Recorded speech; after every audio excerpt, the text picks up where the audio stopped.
Hello दोस्तों, मैं हूं प्रणव पाटिल और स्वागत करता हूं आज के वीडियो में।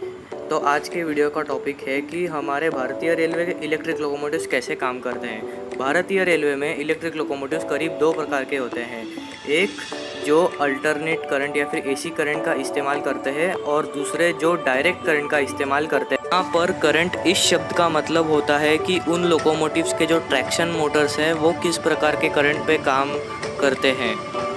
हमारे पास WAG5, WAG7 जैसे पुराने लोकोमोटिव्स हैं जिनके ट्रैक्शन मोटर्स डायरेक्ट करंट यानी DC करंट पे ऑपरेट करते हैं, और हमारे पास कई सारे मॉडर्न इलेक्ट्रिक लोकोमोटिव्स हैं जिनके ट्रैक्शन मोटर्स AC करंट पे ऑपरेट करते हैं, जैसे कि WAP4, WAP7, WAP5 और WAG9। तो दोस्तों स्टार्ट करते हैं ओवरहेड वायर से, जिनकी वजह से इलेक्ट्रिक लोकोमोटिव्स ऑपरेट करते हैं। ओवरहेड वायर्स में सिंगल फेज में करीब 25,000 वोल्ट का करंट दौड़ता है, और इतना करंट किसी इलेक्ट्रिक लोकोमोटिव को चलाने के लिए ज़रूरी नहीं होता है। सबसे ऊपर जो वायर होती है उसे कैटेनरी वायर कहते हैं, और जो वायर लोकोमोटिव के पैंटोग्राफ के कांटेक्ट में रहती है उसे कांटेक्ट वायर कहते हैं। कैटेनरी वायर में कोई करंट नहीं होता, वो तो एक सपोर्टर वायर होती है जो ड्रॉपर की हेल्प से मेन कांटेक्ट वायर को स्ट्रेट रखती है।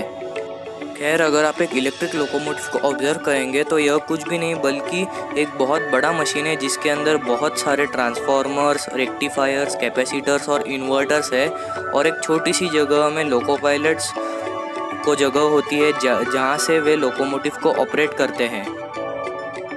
आइए देखते हैं लोकोमोटिव के अंदर के इम्पॉर्टेंट कंपोनेंट्स को। सबसे इम्पॉर्टेंट कंपोनेंट होता है लोकोमोटिव की बैटरी, क्योंकि बैटरी के बिना लोकोमोटिव्स को अपनी इनिशियल पावर सप्लाई मिलती है। बिना इनके पैंटोग्राफ जो है वो ओवरहेड वायर्स के कांटेक्ट में नहीं आ पाएगा, जिससे कि इलेक्ट्रिक लोकोमोटिव आगे नहीं बढ़ पाएगा।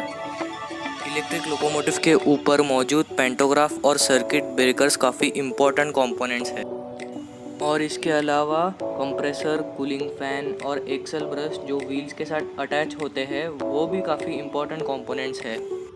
तो दोस्तों सबसे पहले पैंटोग्राफ 25,000 वोल्ट के करंट को नीचे लाता है, और यहाँ पर उस करंट का सामना सर्किट ब्रेकर से होता है। सर्किट ब्रेकर एक काफ़ी इम्पॉर्टेंट कंपोनेंट होता है जो लोकोमोटिव्स को सेफ रखता है। हाई वोल्टेज हो या फिर कोई इमरजेंसी हो, यही सर्किट ब्रेकर्स है जो लोकोमोटिव्स को डैमेज होने से बचाता है। और इस हाई वोल्टेज करंट का सामना ट्रांसफार्मर से होता है, और यहाँ ट्रांसफार्मर की मदद से हाई वोल्टेज करंट को स्टेबल कर दिया जाता है, और फिर इसी स्टेबल करंट का सामना बाद में रेक्टिफायर से होता है। यहाँ से जो रेक्टिफायर्स होते हैं वो इस अल्टरनेट करंट को डायरेक्ट करंट में कन्वर्ट कर देते हैं। अगर लोकोमोटिव का ट्रैक्शन मोटर DC करंट पे काम करता है तो उसे यहाँ से डायरेक्ट करंट मिल जाता है, लेकिन अगर लोकोमोटिव का traction motor 3 phase AC current पे काम करता है तो फिर इस DC करंट को इन्वर्टर की मदद से 3 फेज AC करंट में कन्वर्ट कर दिया जाता है, और फिर आखिरी में इस 3 फेज AC करंट को 3 फेज ट्रैक्शन मोटर्स पे सौंप दिया जाता है। उसके बाद ट्रैक्शन मोटर्स व्हील्स को भी अपने साथ घुमाते हैं, जिससे एक लोकोमोटिव आगे बढ़ पाता है और उससे पूरी ट्रेन आगे खींची जाती है। ऊपर ओवरहेड वायर्स में सिंगल फेज करंट होने के बावजूद भी सर्किट कंप्लीट कैसे होता है? तो इसका जवाब ये है कि एक्सेल ब्रश ट्रांसफार्मर के साथ एक फेज के साथ लगा हुआ दिखेगा जो सर्किट कंप्लीट करता है। एक्सेल ब्रश व्हील्स से अटैच होता है, और व्हील्स जो है वो ट्रैक्स के साथ अटैच होते हैं, और ट्रैक्स फाइनली ग्राउंड के साथ अटैच होते हैं, जिससे सर्किट कंप्लीट हो जाता है। अब यहाँ पर एक सवाल आता है कि इलेक्ट्रिक लोकोमोटिव्स की जो स्पीड है वो कैसे कंट्रोल की जाती है। बहुत सिंपल आंसर है कि यहाँ पर जो करंट की इंटेंसिटी होती है, जो वोल्टेज होता है, उसको घटाया या बढ़ाया जा सकता है। मॉडर्न इलेक्ट्रिक लोकोमोटिव में IBGT कंट्रोल का इस्तेमाल किया जाता है, जहाँ से ट्रेन की स्पीड कंट्रोल करने में मदद होती है। तो दोस्तों ये थी ब्रीफ इन्फॉर्मेशन इलेक्ट्रिक लोकोमोटिव्स के वर्किंग के बारे में।